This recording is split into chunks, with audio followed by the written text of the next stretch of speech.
Every morning, I ordered the exact same coffee from the same quiet barista. He never asked what I wanted. He already knew.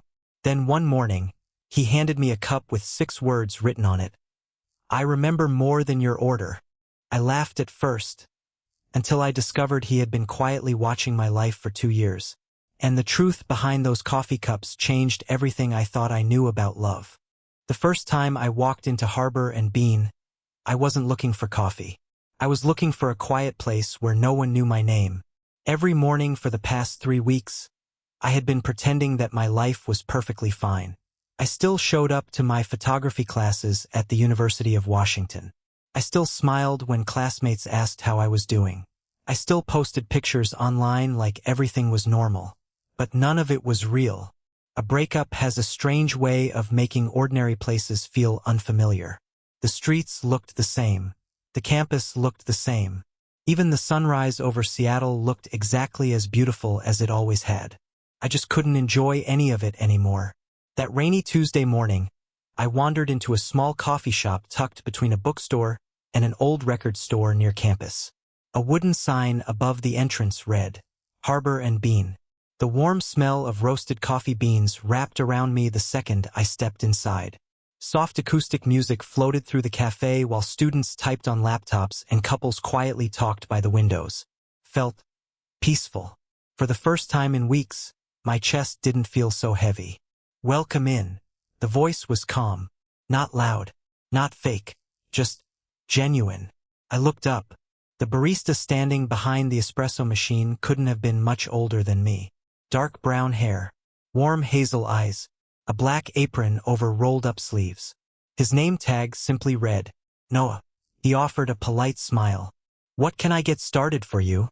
I stared at the menu like it was written in another language. I don't actually drink coffee. He laughed quietly. Not the kind of laugh that embarrassed someone.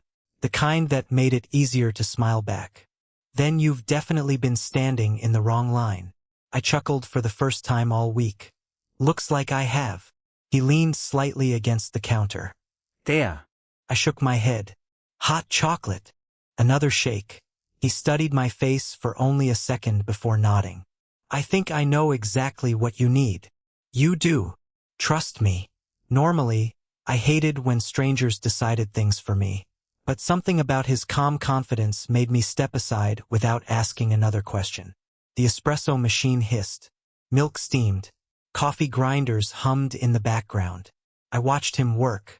Every movement looked practiced, measured, almost artistic. He wasn't rushing. He wasn't showing off.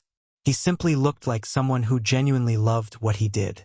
A few minutes later, he placed a ceramic mug in front of me. It's not coffee. I looked inside. Rich hot chocolate topped with whipped cream and tiny chocolate curls. I didn't order this. I know. You guessed. I listened. I frowned. When you walked in, I didn't say anything. You didn't have to. I looked at him, confused. You came in soaking wet. He nodded toward my camera bag. You kept rubbing your hands together because they were cold. Then he pointed toward the empty chair beside the window. You looked there 3 different times before walking to the counter. So I figured you weren't looking for caffeine. He smiled. You were looking for comfort. For a second, I couldn't think of a single thing to say. No one had noticed something that small about me in a very long time. Did I get it right? I looked down at the mug. The warmth reached my hands before I even took the first sip. Yeah. I smiled softly. You did. The hot chocolate tasted better than I expected. Not because it was expensive. Not because it was fancy. Because it felt personal. As I sat near the window editing photos from last week's campus assignment, I noticed Noah greeting every customer differently. He remembered names, favorite drinks, even little details about their lives. Good luck on your chemistry exam. Tell your daughter happy birthday. Your usual oat milk latte? Everyone smiled when they talked to him. He made the cafe feel less like a business, and more like someone's living room. Without realizing it, I stayed almost 3 hours. When I packed my camera to leave, Noah looked up from cleaning the espresso machine. See you tomorrow. I laughed. I never said I was coming back. You didn't. So why are you acting so confident? He shrugged. Because people who find their safe place usually come back. His words followed me all the way across campus. The next morning, I came back. The bell above the cafe door rang softly. Before I reached the counter, Noah looked up. Morning, Ethan. I stopped walking. How do you know my name? He pointed toward the student ID clipped to my camera bag. You forgot to turn it around yesterday. I laughed at myself. Right? Same table. You remembered? You sat there for almost 3 hours. He smiled. Hard to forget. I walked toward the window before realizing something. I haven't even ordered yet. You don't have to. A few minutes later, Noah arrived carrying the exact same hot chocolate. Extra whipped cream. Just the way I'd quietly scraped it together with my spoon the day before. You remembered.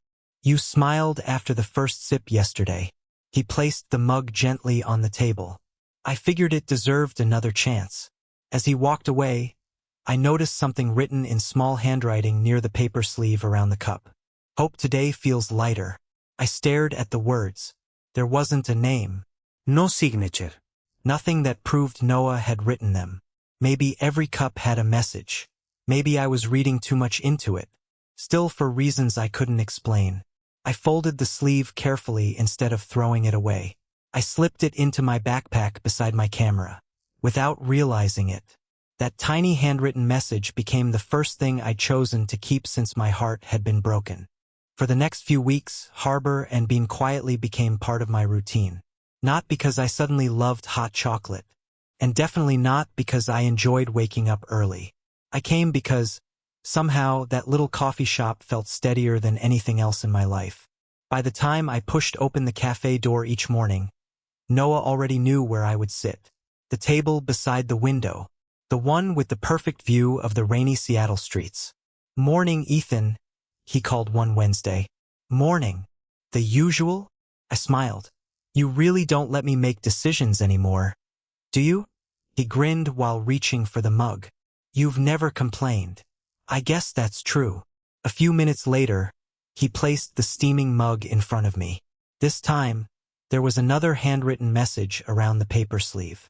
One good photo can change someone's day. I stared at it for a moment.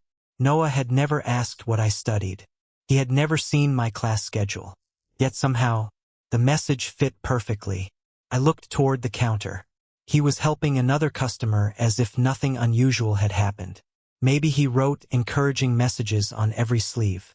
That had to be it. There was no reason to believe they were meant for me. Still, when I finished my drink, I slipped the sleeve into the same pocket of my backpack.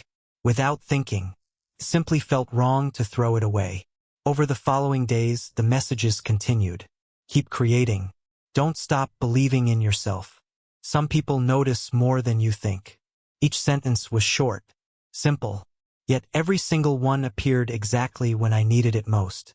One afternoon, my photography professor returned our portfolio reviews. Mine wasn't terrible, but it wasn't great either. You have talent, Ethan, Professor Harris said, but you're hiding behind safe pictures. I want to know who you are.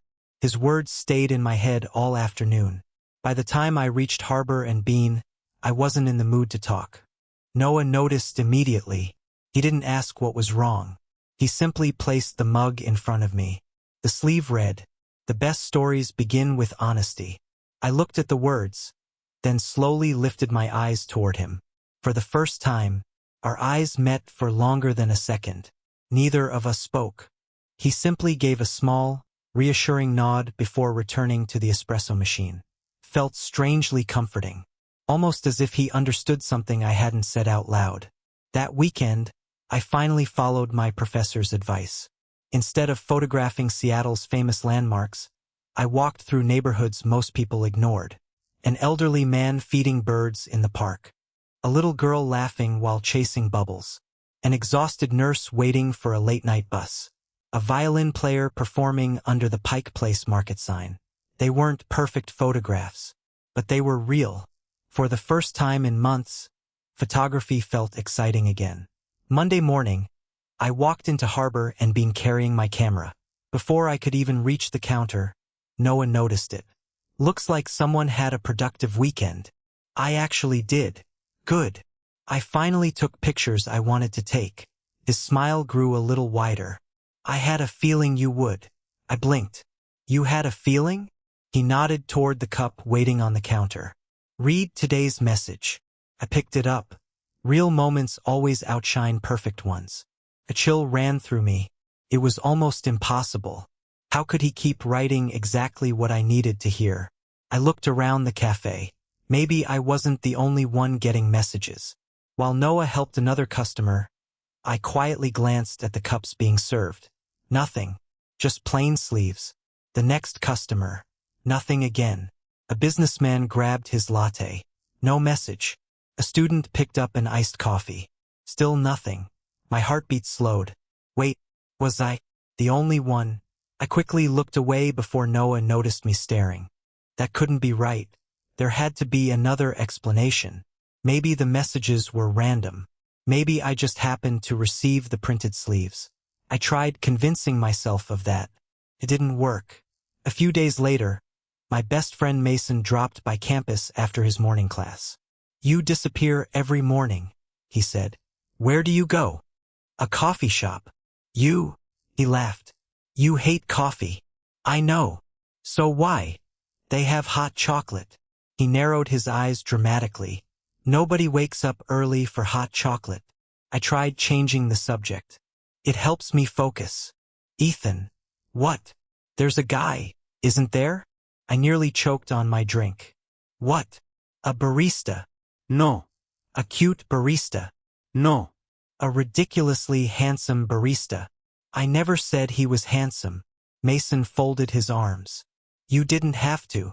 I sighed. His name's Noah. I knew it. You knew nothing. So he's handsome? Maybe.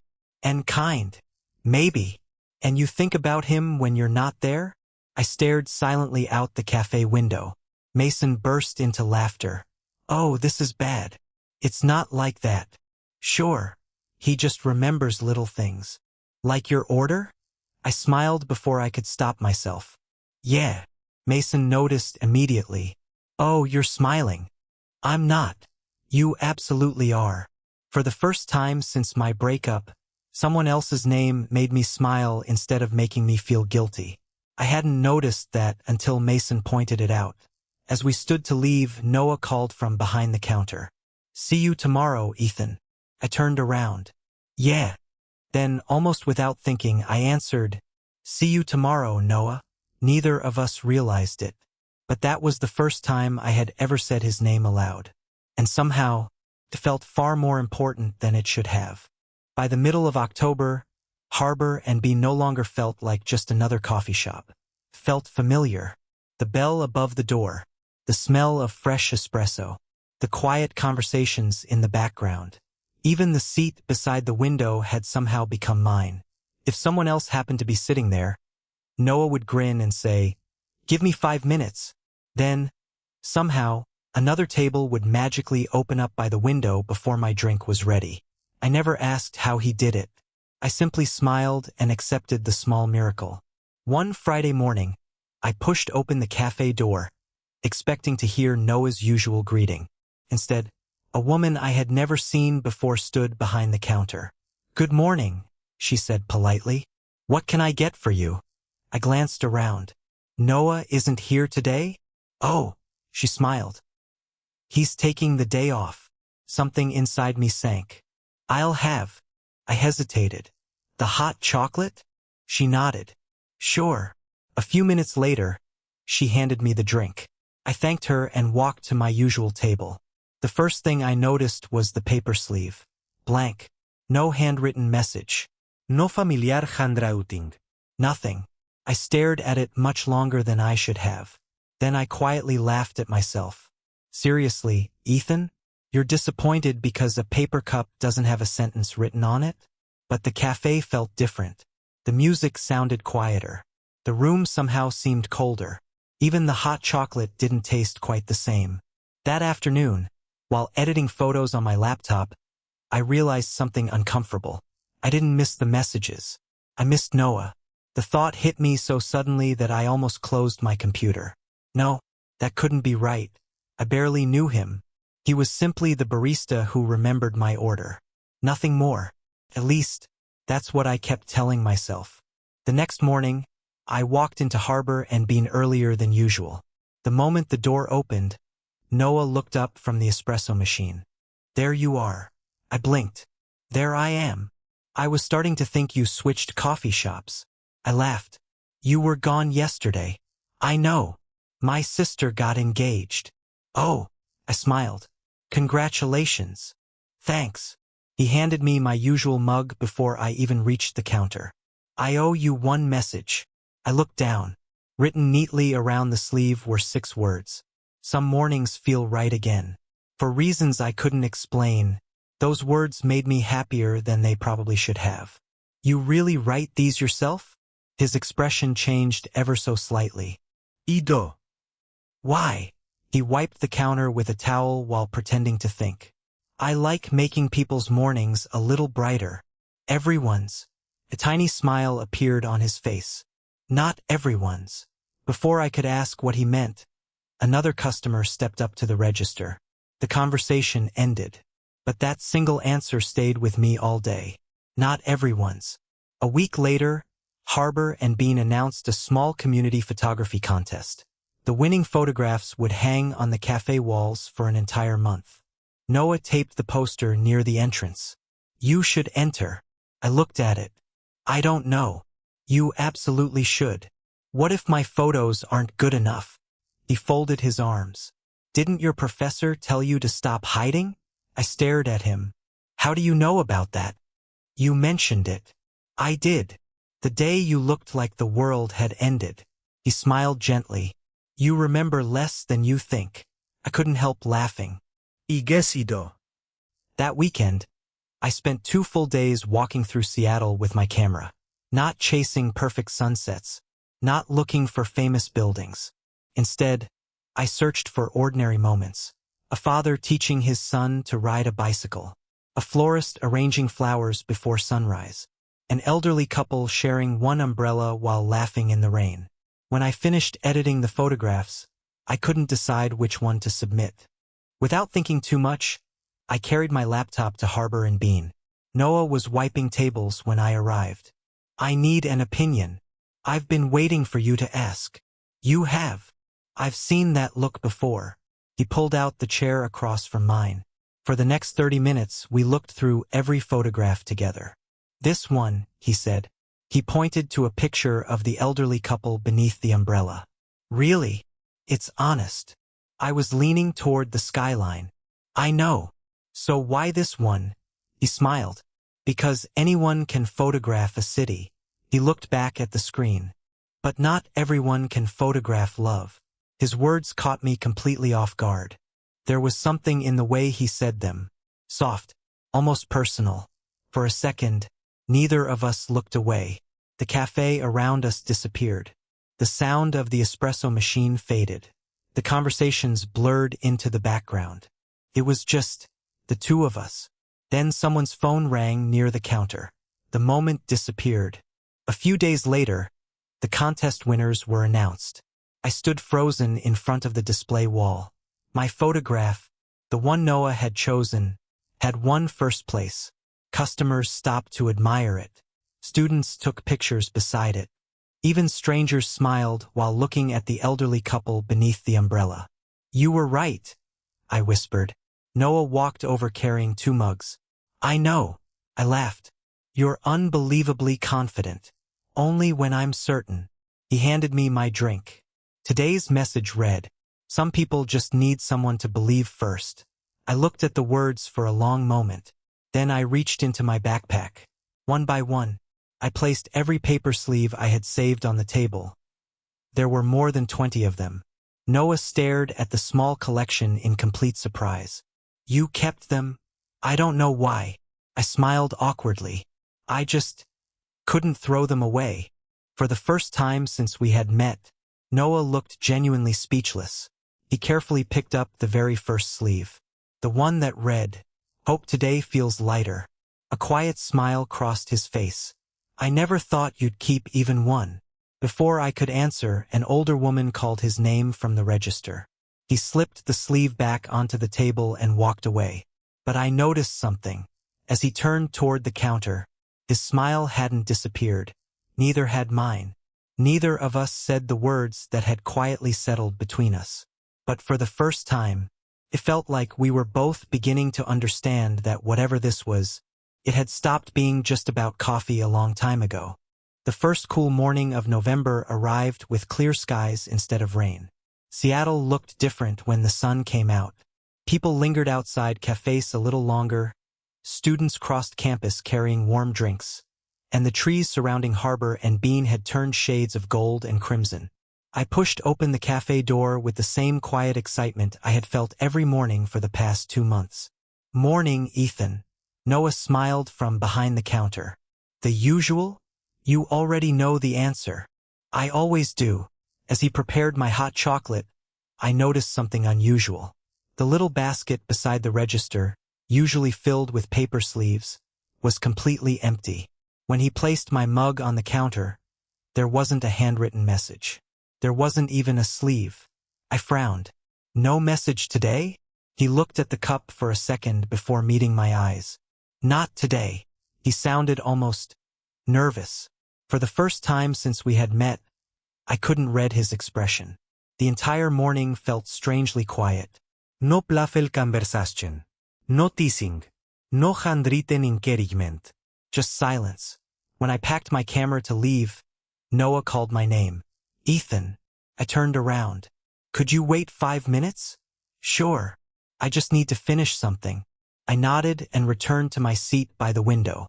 Exactly 5 minutes later, Noah walked out from behind the counter carrying 2 cups. "Come with me." "Where?" "You'll see." He led me through a side door and into a small courtyard behind the cafe. A few wooden benches sat beneath strings of warm lights. It was peaceful. The city noise almost disappeared. "I've wanted to show you this place for a while," he admitted. "It's beautiful." "It is." For a few seconds, neither of us spoke. Finally, Noah took a slow breath. "There's something I've been meaning to tell you." I smiled nervously. "I was hoping you'd say that." He laughed quietly. "I figured." He looked down at the cup in his hands. Before speaking again, "Do you remember telling me that you didn't drink coffee?" "Of course." "I almost believed that was the most interesting thing about you." I laughed. "Almost." He nodded. "Then I recognized your name." "My name?" "Ethan Brooks." I frowned. "From where?" "2 years ago." I searched my memory but found nothing. There was a student photography exhibition downtown. My eyes widened slightly. I displayed 3 photographs there. "I know. You were there." He smiled.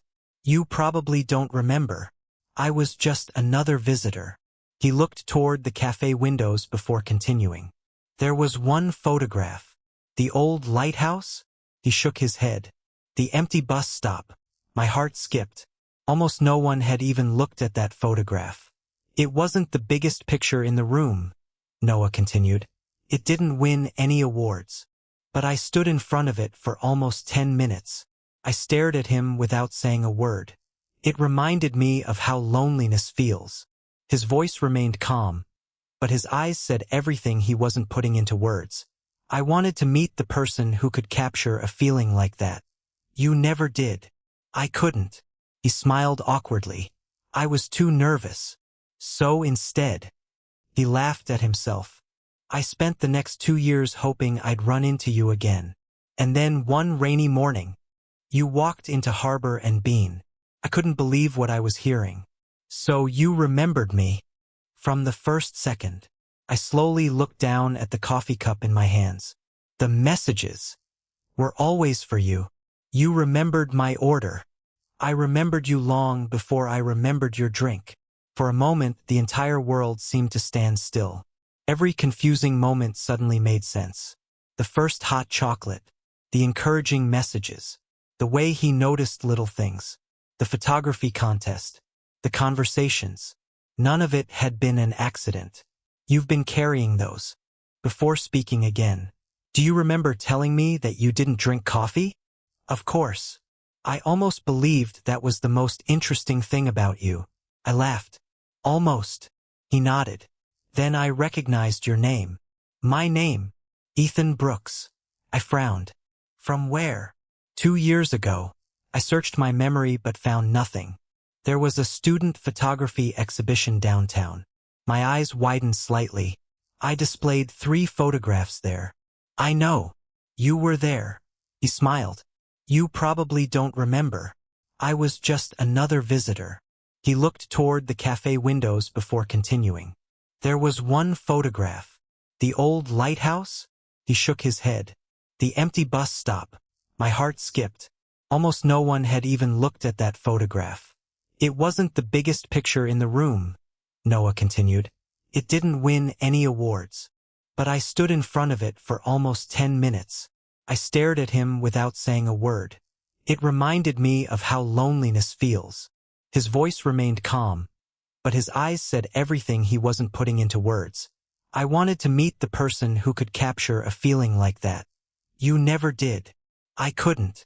He smiled awkwardly. I was too nervous. So instead, he laughed at himself. I spent the next 2 years hoping I'd run into you again. And then one rainy morning, you walked into Harbor and Bean. I couldn't believe what I was hearing. So you remembered me. From the first second, I slowly looked down at the coffee cup in my hands. The messages were always for you. You remembered my order. I remembered you long before I remembered your drink. For a moment, the entire world seemed to stand still.